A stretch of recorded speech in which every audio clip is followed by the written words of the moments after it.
2 zelena oraha dnevno čine čuda za štitnu žlezdu. Prijatelji, dobrodošli na kanal Napravi lako. Evo kako bi prvi vidjeli svaki novi video, pretplatite se na kanal, potpuno je besplatno. Vrijeme prolazi, nauka i medicina napreduju, ali ostaje činjenica da je orah veoma ukusan i zdrav plod i to je danas svima poznato. Obično ga koristimo u zrelom obliku i kao takvog možemo ga naći gotovo u svim bolje snabdevenim prodavnicama. Često se dodaje u kolače i slatkiše, pa čak i na neke salate. Uzgaja se u vrtovima širom svijeta. Zdravstvene probleme poput bronhitisa, smanjenog imuniteta, problema sa štitnom žlezdom, infekcija grla i disajnih puteva mogu se liječiti domaćim proizvodima na bazi oraha. U nastavku ćemo govoriti o dobrobitima zelenih oraha, a obavezno ostanite sa nama do kraja videa jer ćemo sa vama podijeliti i zanimljiv recept. Orasi su zdravi i veoma se koriste u terapeutske svrhe.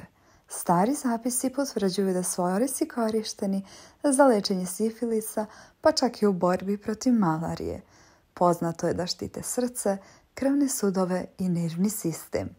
Pozitivan utjecaj oraha na krv i kardiovaskularni sistem ljudskog tijela potvrđen je od strane mnogih stručnjaka.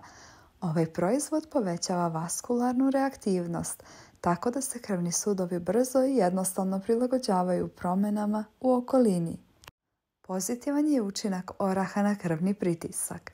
Zahvaljujući omega-3 masnim kiselinama, ne samo na krvni pritisak, već cijela kardiovaskularna funkcija kao celina se poboljšava. Važno je napomenuti da je dovoljno unošenje samo 4 oraha dnevno.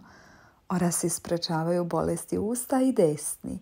Osim toga, orah se može uspješno koristiti za njegu kože i liječenje akni.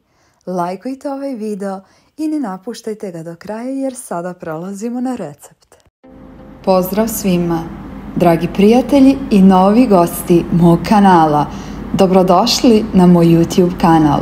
Danas želim sa vama podijeliti zdravi recept sa zelenim orasima. Željela bih podijeliti jedan vrlo koristan recept za rješavanje proširenih vena i bolova u zglobovima. Možete se riješiti proširenih kapilara u obliku zvjezdica. Ovaj recept je vrlo učinkovit. U ovom receptu koristim nezrele orahe i to zelene orahe. Zelene orahe prije upotrebe temeljito isperite i osušite.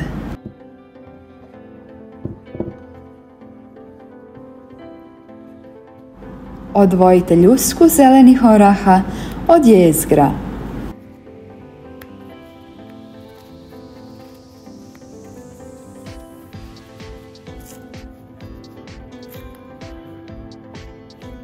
Zelena ljuska oraha je veoma bogata jodom. Unutrašnjost oraha je bogata mnogim vitaminima i mineralima, ali je zelena ljuska korisnija. Biće nam potrebno svega 5 ovakvih zelenih oraha. Ljuske zelenih oraha nasjeckajte.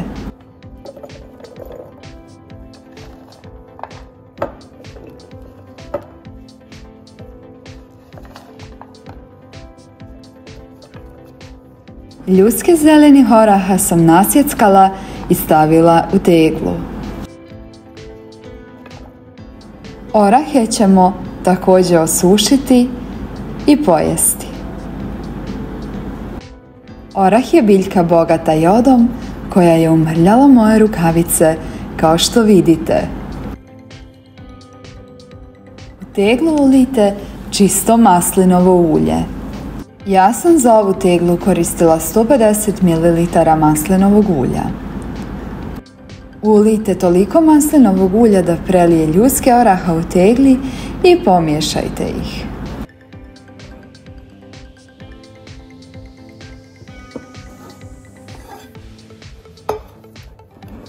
Uzmite jedan lonac i pripremite mali ručnik ili novine.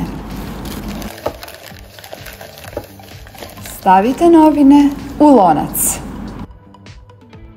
Zatim stavite teglu u lonac i dodajte vodu malo više od pola lonca.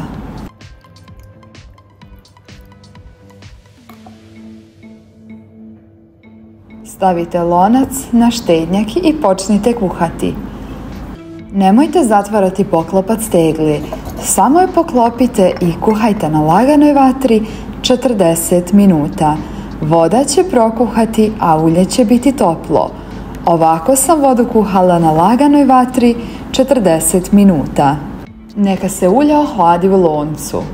I nakon što se naše ulje ohladi, zamotajmo teglu u ručnik ili krpu i ostavimo na tamnom i hladnom mjestu 14 dana. Ostavite da odstoji na tamnom i hladnom kuhinskom ormariću ili frižideru 14 dana. Uzmite teglu nakon 14 dana. Zelena ljuska oraha ima vrlo tamnu boju, blizu crne, zato što je sav jod i minerali u ljusci oraha su pomiješani s uljem. Možemo piti ulje dobiveno iz zelenih oraha, koje smo držali u maslinovom ulju 14 dana. Ovo ulje pomoći će pravilnom radu štitnjače. Piti jednu čajnu kašiku jednom dnevno, ujutro, prije ili poslije jela.